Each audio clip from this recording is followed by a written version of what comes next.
வணக்கம். நான் சாந்தி வெற்றிவேல். இந்த குந்தி தேவியுடைய கதையை தான் நான் இன்னைக்கு உங்களுக்கு சொல்ல போறேன். ஏன்னா மகாபாரதத்துல நம்ம நிறைய கதையை பார்க்குறோம். அதுல ஒவ்வொருத்தருடைய கதையும் நமக்கு ஆச்சரியத்தை கொடுக்கும். அவங்களுடைய அற்புதங்கள் புரியும். ஆனா இந்த குந்தி தேவி யார்? இவங்க ஏன் கடைசி வரைக்கும் அழுதாங்க? அப்படின்ற ரகசியம் மாத்திரம் நமக்கு தெரியல. ஏன் நம்ம இதை எதிர்பார்க்கிறோம்னா, அவங்க சாதாரண ஆள் கிடையாது. ஆனா, எதுக்காக ரொம்ப அதிகமா பேசப்படாத ஒரு பெண்மணியா இருக்காங்க அப்படின்றத நம்ம தெரிஞ்சுக்கணும் அப்படின்னா, இவங்களுடைய முற்பிறப்பை பத்தி நம்ம தெரிஞ்சுக்கணும். இந்த கதை கண்டிப்பா நீங்க கடைசி வரைக்கும் கேட்டீங்கன்னா, உங்களுக்கு வாழ்க்கையில ஒரு தேவையான ஒரு விஷயம் கிடைக்கும். இவங்களுடைய முற்பிறவி அப்படின்றது ரொம்ப அற்புதமான பிறவி. எந்த தப்பும் பண்ணாத ஒரு தெய்வம். தியாகத்துடைய மறு உருவம்னா இந்த குந்தி தேவி தான். தெய்வம்னு ஏன் சொன்னேன்னா, இவங்க சாதாரண ஆள் இல்லைங்க. இவங்க தேவலோக மங்கை. இவங்க பேரு சித்தி. பொறுமையின் சிகரம்னா தேவலோகத்துல இவங்க தான் முதல்ல இருப்பாங்க. அப்ப பூமியில அதர்மம் அதிகமா இருந்தது. இந்த அதர்மங்கள் அதிகரிக்க அதிகரிக்க இறைவனுக்கு கோபம் வரும். உடனே ஒரு அவசர ஆலோசனை கூட்டம் போட்டாரு மகாவிஷ்ணு. எல்லா தேவர்களையும் கூப்பிட்டார். கடவுள்களும் வந்தாங்க. இந்த மாதிரி பூலோகத்துல அதர்மம் அதிகமாயிடுச்சு, கொஞ்சம் பேரை குறைச்சாதான் நம்மளால இதை மெயின்டைன் பண்ண முடியும் அப்படின்னு, ஆட்குறைப்பு பண்ணணும் அப்படின்னா அதர்மத்தை அழிச்சு நம்ம தர்மத்தை நிலைநாட்டணும். அப்பதான் கொஞ்சம் இந்த அதர்மம் குறையும். அதுக்கு எனக்கு உங்களுடைய உதவி தேவை. நான் கிருஷ்ணரா அவதாரம் எடுக்க போறேன். எனக்கு துணைக்கு ஒரு 5 பஞ்ச பாண்டவர்களை நீங்க பூமிக்கு அனுப்பணும். இந்த தேவர்களுக்கு தான் அந்த சக்தி இருக்கு. நீங்க அனுப்பணும். அதோட மட்டும் இல்லாம ஒரு பொறுமையின் சிகரமா ஒரு பெண்மணியும் எனக்கு வேணும். அது நம்ம இந்த குந்திய கூப்பிட்டுக்கலாம். அதாவது சித்திய. இவங்க பூலோகத்துல பிறப்பெடுக்கணும். ஏன்னா ஒரு விஷயம் நீங்க நல்லா புரிஞ்சுக்கணும். இந்த உலகத்துல எல்லாருக்கும் ஒரு பிரச்சனை இருக்கு. ஒவ்வொரு வீட்லையும் இந்த பிரச்சனை இருக்கு. அதுக்குண்டான தீர்வு தான் இந்த கதை. அது என்ன துன்பம்னா, எல்லார் மனசுலயும் எழற விஷயம். இந்த குடும்பத்துக்காக யாருக்கும் தெரியாம நான் இது வரைக்கும் உழைச்சது, சேர்த்தது, சந்தோஷம் எல்லாத்தையும் இந்த குடும்பத்துக்காக நல்லா இருக்கணுன்ற ஒரே எண்ணத்துக்காக, ஒவ்வொருத்தரும் மகிழ்ச்சியா இருக்கிறதுக்காக என்ன மறந்து அவங்கள மாத்திரம் நினைச்சு எல்லாத்தையும் செஞ்சேன். ஆனா இன்னைக்கு என்ன மறந்துட்டு அவங்க அத்தனை பேரும் சந்தோஷமா இருக்காங்க. என்ன மாத்திரம் ஓரம் ஒதுக்கி வச்சுட்டாங்க அப்படின்ற கண்ணீர் நிறைய பேருக்கு இருக்கு. நீங்க பண்ண தியாகம் வெளியில தெரியாம இருக்கலாங்க. ஆனா இறைவனுக்கு தெரியும். அது நீங்க இவங்களுக்காக பண்ணது கிடையாது. உங்க புண்ணிய கணக்குக்காக பண்ணது. நீங்க யோசிச்சு பார்த்தா உங்களுக்கு புரியும். இந்த பெண்மணி எதுக்காக நான் இதை சொல்றேன்னா, இந்த பெண்மணி பட்ட துன்பம் இந்த தீமையை அழிக்கிறதுக்கு ஒரு நல்லவர்களும் பாதிக்கப்படுறாங்க. சம்பந்தமே இல்லாத நல்லவர்களும் தாக்கப்படுறாங்க, அழிக்கப்படுறாங்க. அதுதாங்க உலக நியதி. நன்மை நடக்கணும்னா அதுல கண்டிப்பா 100 பேர் அழியணும்னா 10 நல்லவன் இறந்தாதான் அந்த 100 பேர் அழிய முடியும். அதுதான் முக்கியமான நீதி. இப்ப இந்த பெண் பூலோகத்துல யாரா பிறந்தாங்க அப்படின்னா, நம்ம சூரசேரன் அப்படின்னு யாதவ குல அரசர். இவருக்கு ஒரு அண்ணன். அந்த அண்ணன் பேரு குந்தி போஜனன் அப்படின்ற பேரு. இந்த தம்பிக்காரருக்கு 2 குழந்தை. ஒன்று ஆண் வாரிசு வசுதேவர், 2வது பெண் வாரிசு குந்தி தேவி. இந்த அண்ணனுக்கு குழந்தை இல்லை. தம்பி கிட்ட கேட்குறாரு, அப்பா நீ 2 குழந்தை வச்சிருக்க, எனக்கு பெண் குழந்தையே தத்து கொடு, தாராளமா எடுத்துக்கோன்னா. ஏன்னா இவங்கெல்லாம் வந்து தனக்காக வாழல, நம்ம வாழ்ந்த வாழ்க்கையை அடுத்தவங்களும் வாழட்டமேன்னு நினைச்ச நல்ல உள்ளங்கள். அதனால தன்னுடைய பெண் குழந்தைய அவருக்கு கொடுத்துட்டாரு அண்ணனுக்கு. அண்ணனுக்கு சந்தோஷம். ஏன்னா அவர் பேரு குந்தி போஜனன். அப்படின்னும் போது அந்த பெண்ணுக்கும் அதே பேர் வரா மாதிரி குந்தி தேவின்னு பேர் வச்சுட்டார். அந்த பொண்ணுக்கு தெரியாத வித்தையே கிடையாது, அத்தனையும் கத்து கொடுத்தாங்க. ஏன்னா அழகு, திறமை, கருணை எல்லாமே அந்த பெண் கிட்ட இருந்தது. எல்லாமே கத்து கொடுத்தாங்க. அப்ப அந்த இடத்துல வந்து ஒரு முனிவர் வரார், நம்ம துர்வாசகர் முனிவர். அவர் நேரா இந்த குந்தி போஜன மகாராஜாவை தான் பார்க்க வராரு. அரசே, நான் வந்து நீங்க ஆட்சி பண்ற இந்த இடத்துல இருக்கிற காட்டுல தான் தவம் பண்ண போறேன். எனக்கு பணிக்கு யாராவது பணிப்பெண் இருந்தா அனுப்புங்க. இந்த அரசர்களுக்கு ஒரு சந்தோஷமான விஷயம் இருக்கு. இந்த மாதிரி ரிஷிகள் வந்து கேட்டா தங்கள் பெண்ணை கூட கவலைப்படாம அனுப்பி வைப்பாங்க.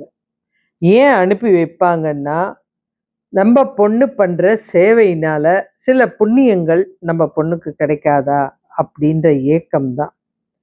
உடனே இந்த குந்தி தேவியை கூப்பிட்டு, அம்மா துர்வாசகருக்கு சேவகம் செய்ய யாராவது பணிப்பெண்களை அனுப்பலாமா? இல்லப்பா, நானே போய் அவருக்கு எல்லா வித தேவையும் செஞ்சு கொடுக்குறேன் அப்படின்னு சொல்லிட்டா. இவருக்கும் நம்ம நினைச்சது நடக்க போகுது அப்படின்னு அவர்கிட்ட நல்ல ஆசீர்வாதத்தோட நம்ம பொண்ணு வரணும் அப்படின்னு நினைச்சார். இந்த பொண்ணும் அந்த துர்வாசக முனிவர் வந்து கோவக்காரர்னு நம்மளுக்கு தெரியும், சின்ன தப்புன்னா கூட தண்டிச்சிருவாரு. அவருடைய ஆசிரமத்துக்கு போச்சு. தினம் அந்த ஆசிரமத்தை துடைக்கிற வேலை, சுத்தம் பண்ற வேலை, அதுவும் வந்து இந்த பொண்ணுக்கு 10-12 வயசு தான், சின்ன குழந்தை தான். பெருக்கி துடைக்கிற வேலை, கோலம் போடுறது, அதே மாதிரி அந்த முனிவருக்கு தேவையான பழங்களை பறித்து கொண்டு வந்து வைக்கிறது, அவருடைய தவம் கலைக்காம அந்த வாசலை பாதுகாக்கிறது, இதெல்லாம் சரியா செஞ்சா. முனிவர் அவருடைய தவம் சிறப்பாக முடிஞ்சிருச்சு. அதனால மகிழ்ச்சியோட அந்த குழந்தைய கூப்பிட்டார். இங்க வாம்மா, உனக்கு என்ன வரம் வேணுமோ கேள் அப்படின்ன உடனே அப்பவும் அந்த பொண்ணு, எனக்கு வரம்லாம் வேணாங்க, ஏன்னா நான் செஞ்சது புண்ணிய பலன், எனக்கு தேவைன்னு எதுவுமே கிடையாது, நான் கேட்காமலே எல்லாம் எனக்கு கிடைக்குது, அதனால எனக்கு எதுவும் தேவையில்லை அப்படின்ன உடனே இது 2வது ஆச்சரியம் அவருக்கு. நான் கொடுக்குறேன்னு சொல்றேன், நீ எதுவும் வேணான்ற அப்படின்னு கண்ணை மூடி யோசிக்கிறாரு. அந்த பொண்ணுடைய வாழ்க்கை எப்படி இருக்க போகுதுன்றது ஒரு நிமிஷம் கணிச்சிட்டார். கணிச்சிட்டு அந்த பொண்ணுக்கிட்ட ஒரு 5 கல் கொடுக்குறார். இந்த கல்லை வந்து நீ பத்திரமா வச்சுக்கோ. இது எதுக்குங்க? நீ எந்த தேவனை நினைச்சு இந்த கல்லை வீசறியோ அந்த தேவனுடைய குழந்தை உனக்கு வரும் அப்படின்றார். இவளுக்கு ரொம்ப ஆச்சரியம். எப்படி சாமி, கல் போட்டா குழந்தை வருமா அப்படின்னு சொன்ன உடனே, ஆமாம்மா, உனக்கு வந்து இந்த சக்தியை நான் கொடுக்குறேன் அப்படின்னு சொன்ன உடனே இவளுக்கு ஆச்சரியம். ஏன் சாமி, நான் கல்யாணம் பண்ணா நல்லா தானே இருக்க போறேன் அப்படின்னோடனே, இருந்தாலும் இதை ஒரு பக்கம் வச்சுக்கோமா, என்னுடைய அன்பளிப்பு அப்படின்னு அந்த குழந்தைக்கு ஆசீர்வாதம் பண்ணிட்டு போறாரு. இவருடைய தியானம் முடியுது. தன்னுடைய தோழியை கூப்பிடணும்னு இவளுடைய தோழிகள்லாம், சின்ன சின்ன பசங்கள்லாம் வராங்க. அவங்க கிட்ட இவ ஆச்சரியத்தோட இந்த விஷயத்த சொல்றா. சொல்லும்போது எல்லா குழந்தைங்களுக்கும் ஆச்சரியம். நிஜமாவே இந்த கல் போட்டா குழந்தை வருமா, நம்ம பார்க்கலாமா அப்படின்னு கேட்குறாங்க. நானே அதான் யோசிக்கிறேன் அப்படின்னு குந்தி தேவி ஒரு கல்லை எடுத்து அந்த பக்கம் எந்த தேவனை நினைக்கலான்னு பார்க்கும்போது சூரியன் உதிக்கிற நேரம். சூரிய பகவானே, எனக்கு குழந்தை வேணும் அப்படின்னு அந்த கல்லை தண்ணியில் போடுறாங்க. கொஞ்ச நேரத்துல சூரிய பகவான் நேரடியா வந்து கவச குண்டலத்தோட கர்ணனை அந்த அம்மா கையில கொடுத்துட்டாரு. அந்த அம்மாவுக்கு கை நடுங்க ஆரம்பிச்சிருச்சு. சூரிய பகவானை பார்த்ததுமே பயந்து போய் வணங்கி ஒண்ணுமே பேசல அவங்க. பயம் வந்துருச்சு. இந்த குழந்தையோட போனா நாட்டுக்குள்ள, நாட்டுல வந்து தப்பு தப்பா நம்மள ஏதாவது சொல்லிடுவாங்களே, அப்பாக்கும் இது அவமானமா ஆயிடுமே, என்ன பண்றது அப்படின்னு யோசிச்சாங்க. யோசிச்சுட்டு ஒரு முடிவு எடுத்தாங்க. தோழிங்க கிட்ட ஆலோசனை பண்ணி, நம்ம தப்பு பண்ணிட்டோம், இந்த கல்லை நம்ம உபயோகிச்சிருக்க கூடாது, நம்ம சாமியை சந்தேகப்பட்டு யோசிச்சதுனால பாரு இப்போ இந்த குழந்தைய என்ன பண்றது அப்படின்னோடனே, இந்த குழந்தைய வளர்க்கறதுக்கு கண்டிப்பா பண தேவை இருந்துச்சுன்னா யாராவது எடுத்து வளர்ப்பாங்க, அந்த பண தேவையும் நம்மளே கொடுத்துடலாம் அப்படின்னு அந்த பொண்ணு போட்டிருக்க ஆபரணம் எல்லாம் கழட்டி அந்த ஒரு குடையில வச்சு அந்த குழந்தைய வச்சு அடையாளமா தன்னுடைய ஒரு சேலையும் வச்சு அந்த குழந்தைய பிரிய மனம் இல்லாம பயத்தினால அந்த குழந்தைய பாதுகாப்பா ஆத்துல விட்டுட்டு யார் எடுக்கிறா அப்படின்றத அந்த பொண்ணு பார்த்துக்கிட்டே இருந்தா. அது அடுத்த கரைக்கு போச்சு. அங்க யாரோ எடுத்ததை பார்த்ததுமே நிம்மதியோட நாட்டுக்கு வந்துருச்சு. இது வந்து இவளுடைய கதையுடைய தொடக்கம். இங்க திருதராஷ்டிரரும் பாண்டுவும் அண்ணன் தம்பிங்க, சொந்த அண்ணன் தம்பிங்க. இதுல பாண்டு வந்து ரொம்ப அழகானவன். அவன் வேட்டைக்கு போகும்போது அந்த காலத்துல முனிவர்கள் தங்களுடைய ஞானத்தினால விலங்கா மாறி சந்தோஷமா வாழ்வாங்க. ஏன்னா இவங்க தவத்துல இருப்பாங்க. ஆனா மனைவி கூட வாழணும் போது ஏதாவது ஒரு மரம் செடி கொடியாவோ அதாவது உருமாற்றி இவங்க வாழ்வாங்க. அப்படி இருக்கும்போது ஒரு முனிவர் மானா உருவெடுத்து தன்னுடைய மனைவி கூட வாழ்ந்துட்டு இருக்காரு. இந்த பாண்டு என்ன பண்ணிட்டான், இதை பார்த்ததுமே அந்த மானை கொன்னுட்டான். உடனே அந்த ஆண் முனிவருக்கு கோபம் வந்துருச்சு. நான் என் மனைவியோட சந்தோஷமா சுத்திட்டு இருக்கும்போது நீ வந்து என்னுடைய மனைவிய என் கண்ணெதிர்க்கவே கொன்னுட்ட. உன் வாழ்க்கையில நீ மனைவின்னு ஒருத்திய தொட்டினா கண்டிப்பா அந்த நிமிஷமே உனக்கு அகால மரணம் வந்துடும். ஏன் எதுக்குன்னே தெரியாது, யாரும் தாக்க வேணாம், அடுத்த நிமிஷம் நீ இறந்துருவ. உன்னுடைய வாழ்க்கையில மகிழ்ச்சி அப்படின்ற ஒண்ணு நடக்க வாய்ப்பே கிடையாது அப்படின்னு சொல்லிட்டார். இவருக்கு பகீர்னா ஆயிடுச்சு. என்னடா அது, இப்படி ஒரு சாபத்தை வாங்கிட்டு வந்துட்டோமே, நம்ம அழக நினைச்சு பெருமைப்பட்டோம், ஆனா இன்னைக்கு இப்படி ஒரு சாபம் வாங்க வேண்டிய சூழ்நிலை வந்துருச்சு அப்படின்னு இவரு நாட்டுக்கு திரும்பி வந்துட்டு தன்னுடைய அண்ணன் பார்த்து வச்ச இன்னொரு நாட்டு மன்னனை போய் பார்க்குறாரு. அவருடைய அதாவது அந்த குந்தி போஜனனை போய் பார்க்குறாரு. அவரு உங்களுடைய வீரத்தெல்லாம் கேள்விப்பட்டேன், என் பெண் வந்து குந்தி தேவியை நீங்க தான் திருமணம் செய்யணும் அப்படின்னு கல்யாணம் பண்ணி வச்சிட்டாரு. அப்பதான் இந்த பாண்டு வந்து திருமணமாகி வந்த பெண்கிட்ட முதலா சந்தோஷமா பேசாம தன்னுடைய துன்பத்தை பத்தி அவகிட்ட சொல்றான். இவளுக்கு ஏற்கனவே கர்ணனை பிரிஞ்ச வருத்தம் இருக்கு. இப்போ துன்பத்தை பத்தி சொல்றான். என்னுடைய வாழ்க்கையில நான் ஒரு தப்பு பண்ணிட்டேன். இந்த தப்பு நான் தெரிஞ்சு பண்ணல, தெரியாம பண்ணது. எனக்கு அவங்க முனிவர்கள்னு தெரியாது. நான் வேட்டைக்கு போன இடத்துல வேட்டையாடினதுல இந்த மாதிரி சாபம் வாங்கிட்டேன் அப்படின்னோடனே அந்த அம்மா அதை பெருசா நினைக்கல. பரவாயில்ல, கவலைப்படாதீங்க, நம்ம இப்படியே கூட வாழலாம், ஒன்றும் பிரச்சனை இல்லை அப்படின்னு சொல்லிட்டாங்க. இந்த வாழ்க்கைய அவங்க ஏற்றுக்கிட்டாங்க. ஒரு பொண்ணு கல்யாணம் பண்ணி வந்து தனக்கு இவ்வளோ பெரிய துன்பம் அப்படின்னும் போது அவங்க அதை பெருசாவே எடுத்துக்கல, அதையும் ஏற்றுக்கிட்டாங்க. ஏன்னா பொறுமையோட சிகரம் அப்படின்னு சொன்னேன். இவருக்கு சரி, நம்ம மனைவியை தொட்டாதானே பிரச்சனை, அந்த சாமியார் அந்த தண்டனையை தானே கொடுத்தாரு, இன்னொரு மனைவியை கல்யாணம் பண்ணலாம் அப்படின்னு மாதுரி அப்படின்ற ஒரு பெண்ணை கல்யாணம் பண்ணாரு. இவங்க எல்லாரும் காட்டுக்கு போயிருக்காங்க. காட்டுக்கு போனதுமே இந்த பாண்டு வந்து தன்னுடைய 2 மனைவிகள்கிட்டயும் கண்ணீரோட பேசுறாரு. எனக்கு ஒரு வருத்தம் இருக்கு. எனக்கு வந்து குழந்தை இல்லையேன்ற வருத்தம். இந்த 2வது மனைவி அத தவறா புரிஞ்சுக்கிறாங்க. முதல் மனைவியால குழந்தை பெத்து கொடுக்க முடியாது போல இருக்கு.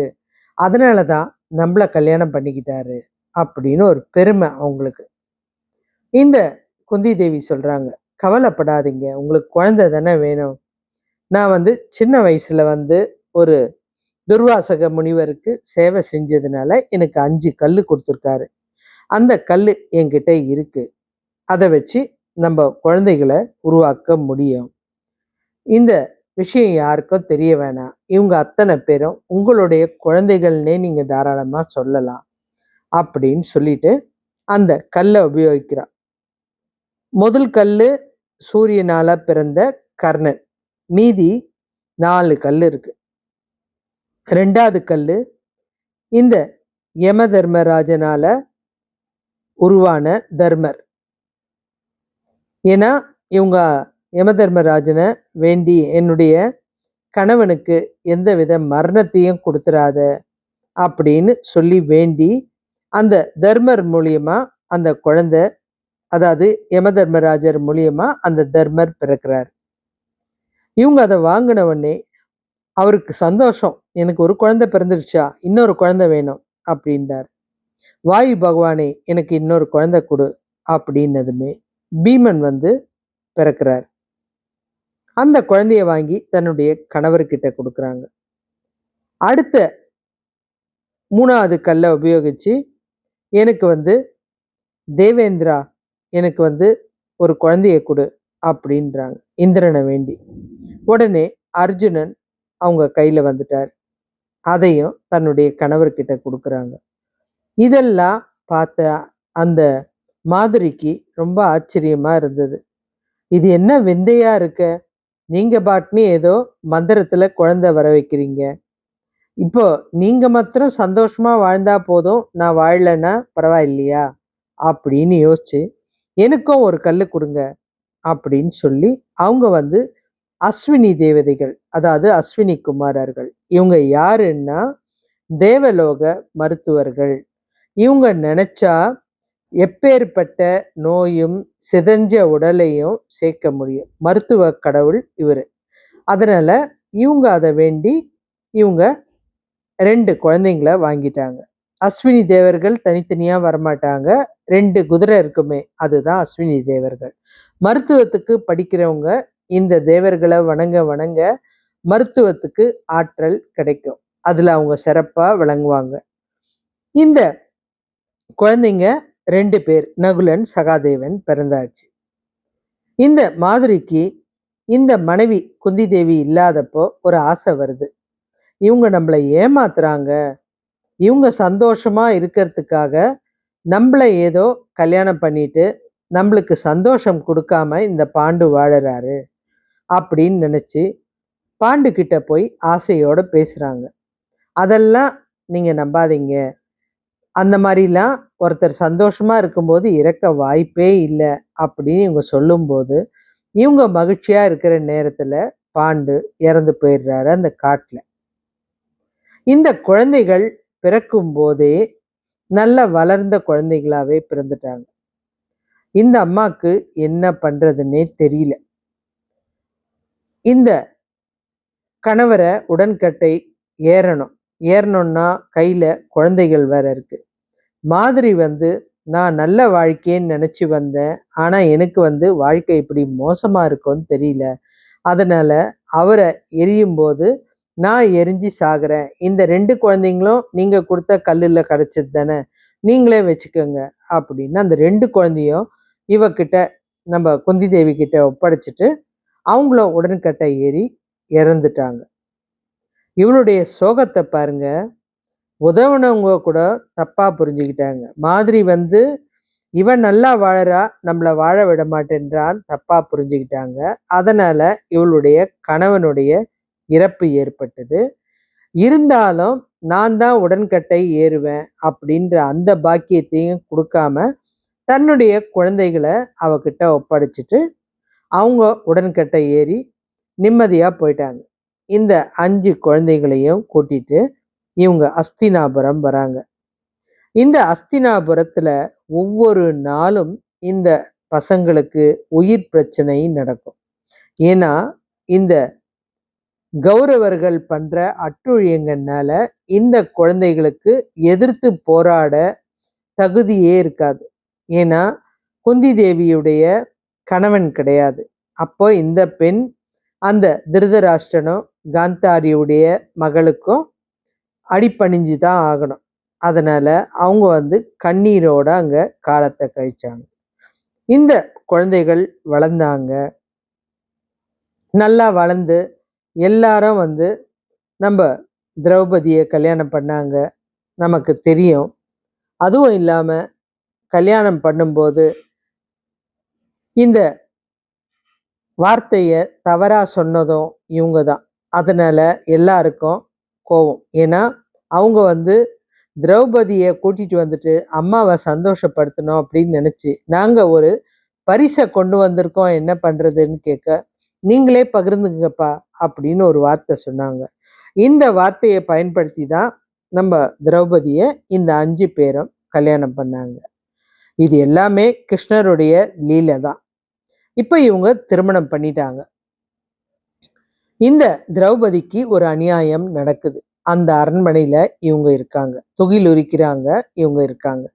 அப்படி நடக்கும்போது இவங்க பண்ற அட்டூழியத்துக்கு தங்களுடைய மகன்கள் எல்லாருமே தேவர்களா இருந்தாலும் பதில் சொல்ல முடியாத நிலையில தவிக்கிறத பார்த்து இந்த தாய் ஒவ்வொரு நாளும் துடிச்சு அழ வேண்டிய சூழ்நிலை. அது இல்லாம அரக்கு மாளிகைன்னு ஒரு மாளிகையை கட்டி அங்க இவங்களெல்லாம் எரிக்கும் போது உயிருக்கு பயந்து தப்பிக்க வேண்டிய சூழ்நிலை. இந்த பசங்க வந்து அஞ்சான வாசம், இந்த ஆரண்ய வாசம் இதெல்லாம் போய் காட்டுல வாழ்க்கை நடத்தும் போது குந்தி தேவி நாட்டுல இல்லை. இவங்களோட தான் போய் அந்த காட்டு வாழ்க்கைய தன்னுடைய குழந்தைகளோட தான் வாழ்ந்தாங்க. எல்லாமே துன்பம் மட்டும்தான் நடந்தது. தன்னுடைய மகன்தான் கர்ணன்னு தெரிஞ்சும் உலகம் அறிய சொல்ல முடியாத சூழ்நிலை. கண் எதிர்க்கவே தன்னுடைய முதல் மகனை மற்ற மகன்கள் சேர்ந்து கொல்லக்கூடிய காட்சியை பார்க்க வேண்டிய சூழ்நிலை. ஒரு நிமிஷமும் பாருங்க, இந்த அம்மா துன்பம் தான் அதிகமா அனுபவிச்சாங்க. கிருஷ்ணர் கூட ஒரு இடத்துல வந்து கேட்பாரு, தாயே உனக்கு நான் ஏதாவது செய்யணும், உனக்கு என்ன வேணும்னு சொல்லு அப்படின்னும் போது, துன்பத்தை கொடுத்துட்டு போப்பா, ஏன்னா அப்பதான் நான் அடிக்கடி உன்னை நினைக்க வேண்டியிருக்கும். யோசிச்சு பாருங்க, நம்ம வாழ்க்கையில துன்பம் வரும்போது தான் நம்ம இறைவனை நினைக்கிறோம். இறைவன் அதுக்குண்டான சந்தர்ப்பத்துக்கு தான் நமக்கு துன்பம் தராரு. இல்லைன்னா நமக்கு வசதி வாய்ப்பு இருந்தா இறைவனை நினைக்க வேண்டிய சூழ்நிலையே இருக்காது. நம்ம நினைக்கவே முடியாது. ஏன்னா மகிழ்ச்சியில அந்த மாய வலையில சிக்கிட்டு நம்மளுக்கு வணங்கத்துக்கு கூட நேரம் இல்லாம சுத்திக்கிட்டு இருப்போம். இவங்களுடைய வாழ்க்கையில கடைசி வரைக்கும் முதல் பையன் தன்னுடைய கண்ணெதிர்க்கோ இருந்தது பார்த்தது மிகப்பெரிய கொடுமை. கணவனுக்கு ஆபத்து இருந்தாலும் கண்ணெதிர்க்க பறி கொடுத்தாங்க. அரண்மனை வாழ்க்கை இருந்தாலும் ஓரமா ஒதுக்கப்பட்டாங்க. அந்த அரண்மனை உரிமை இருந்தாலும் அதை அவங்க அனுபவிக்கல. குழந்தைங்களோட காட்டுல வாழ்ந்தாங்க. இது எல்லாம் பண்ணிட்டு போர்ல இந்த பஞ்ச பாண்டவர்கள் ஜெயிச்சாங்க. ஜெயிச்ச அப்புறம் அரசாட்சி யார்கிட்ட வரும்? இவங்க ஆட்சிக்கு வந்த அப்புறமும் இவங்க அரண்மனை வாழ்க்கையை அனுபவிக்க விரும்பல. தன்னுடைய மூத்த மகனை கடைசி வரைக்கும் என்னுடைய மகன் சொல்ல விரும்பல. ஏன்னா சூழ்நிலை அந்த மாதிரி எல்லாத்துக்குமே அமைதியை மாத்திரம்தான் கடைப்பிடிச்சாங்க. இப்ப இவங்க கௌரவர்களை அழிச்சிட்டு அரண்மனை அரியாசனை ஏறும் போதும் இவங்க அந்த அரியாசனையில சுகங்களை அனுபவிக்க ஏற விரும்பல. வயசான இந்த திருதராஷ்டிரரையும் காந்தாரியையும் சேவை செய்யறதுக்காக இவங்க தவ வாழ்க்கைக்காக அவங்களோட காட்டுக்கு போனாங்க. கடைசி வரைக்கும் அவங்களோட துணையா இருந்தாங்க. அவங்களுடைய தவத்துக்கு இவங்க சேவை செஞ்சாங்க. கடைசியில அவங்க இறந்த அப்புறம் இவங்க தன்னால உடலை எரிச்சுக்கிட்டு இவங்களும் தவத்தினால எரிஞ்சு தேவலோக மங்கையா மாறி தேவலோகம் போயிட்டாங்க. இந்த விஷயத்த இந்த குந்தி தேவி வாழ்க்கை நமக்கு உணர்த்துறது என்னன்னு நீங்க தெரிஞ்சுக்கணும். துன்பம்ன்றது பாவத்துடைய பலன் இல்லைங்க. அது ஒரு நல்ல ஆத்மாவை மேல மேல பிரகாசிக்கிறதுக்காக புடம் போடுற நெருப்பு. இந்த ஆத்மா எந்த பாவமும் செஞ்சதில்லை. ரொம்ப நல்ல பெண். அந்த துர்வாசகர்கிட்ட சாபம் வாங்காத ஒரு ஜீவன் கூட கிடையாது. அந்த துர்வாசகரே இறக்கப்பட்டு இந்த பெண்ணுக்காக அந்த கல்லை கொடுத்துருக்காருன்னா அப்ப எவ்வளோ பெரிய ஒரு புண்ணியவதி, யோசிச்சு பாருங்க. அதுவும் இல்லாம ஒரு எந்த இடத்துலையும் இந்த துன்பத்துக்கு பயந்து விலகலை. தன்னுடைய பிள்ளைங்க கூட இருக்கணும்னா இருந்தாங்க. கடைசி வரைக்கும் இவங்க பண்ண துன்பத்துக்கு இவங்க எந்த கேள்வியும் கேட்கல. இவங்க நினைச்சா, நான் யார் தெரியுமா, உன்னுடைய தம்பியுடைய மனைவி தான், எனக்கு இந்த நாட்டில் பங்கு வேணும் அப்படின்னு கேட்கல. இந்த நாட்டில் நான் என் குழந்தைங்களோட வாழ்ந்து தான் ஆவேன் அப்படின்னு சொல்லலை. ஒரு பிரச்சனையும் பார்த்தாங்க, ஆனால் அவங்க எந்த பதிலும் சொல்லலை. ஏன்னா தேவலோக மங்கைன்றதுனால இவங்களுக்கு நடக்கிறது எல்லாம் இறைவன் செயல் அப்படின்றது புரிஞ்சுது. அதனால தான் இவங்க எந்த இடத்துலையும் வாய் திறக்கல. இந்த இடத்துல முக்கியமா ஒன்று சொல்லணும்னா, கிருஷ்ணர் கேட்டார் பாருங்க, அத்தை நான் உங்களோட வாழ்ந்து எல்லா பிரச்சனையும் முடிச்சிட்டேன், நான் கிளம்ப போறேன், உனக்கு என்ன வேணும் அப்படின்னு கேட்கும்போது, துன்பத்தை கொடுதா அப்பா அப்படின்னாங்க. எதுக்காக? எல்லாரும் எவ்வளோ வரம் கேட்குறாங்க, இறைவனா இருக்கிற நான் உங்ககிட்ட வரம் கேட்குறேன், நீ கேட்டா நான் கொடுக்க மாட்டேன்னா சொல்ல போறேன் அப்படின்னு சொல்லும் போதும், இல்லை இந்த துன்பத்துல நீ இருந்ததுனால நாங்க பட்ட துன்பம் எதுவும் எங்களை பாதிக்கல. யோசிச்சு பாரு, இந்த துன்ப சூழ்நிலை எல்லாத்துலேயும் எங்களுக்கு துணை இருக்கிற, இன்னைக்கு நாங்க நல்லா இருக்க போறோம்னு நினைக்கும் போது எங்களை விட்டு விலகிற. ஏன்னா இது கடவுள் பண்ற வேலை, அப்பவும் நம்ம நினைக்கிறோமான்னு. ஆனா நம்ம என்ன பண்றோம், மகிழ்ச்சியான நேரத்துல கடவுள் இருக்கிறத மறந்து போயிடுறோம். அதனால அந்த அம்மா துன்பத்தை தான் கடனா கேட்டாங்க. இறைவனே ஆச்சரியப்பட்டு நின்ன ஒரு விஷயம். ஏன்னா இறைவன் தான் நம்ம கூட இருக்காருன்னு தெரியும் போது நம்ம என்ன வேணாலும் வரம் கேட்கக்கூடிய உரிமை இருக்குது. அதுவும் இல்லாம அத்தையா இருக்கிறவங்க, டேய் கொடுத்துட்டு போடான்னா கொடுத்துதான் ஆகணும். ஆனா அந்த சந்தர்ப்பத்தை கூட பயன்படுத்தாம துன்பத்தை மற்றும் கடன் கேட்ட இந்த குந்தி தேவி மிக மிக சிறந்தவள், நல்லவள். இது மாதிரி தாங்க நம்ம வாழ்க்கையில நமக்கு ஏற்படுற பிரச்சனைகளுக்கு நம்ம விடை தெரியாம மனம் அலை மோதி அழுதுகிட்டு இருக்கோம். நான் நல்லது செஞ்சேன், நான் ஏன் துன்பப்படுறேன்? ஆனா இறைவனுக்கு உங்களுக்கு தேவையான அதுக்குண்டான ப்ரமோஷன் கண்டிப்பா கிடைக்குங்க. அதுல மாற்றமே இல்லை.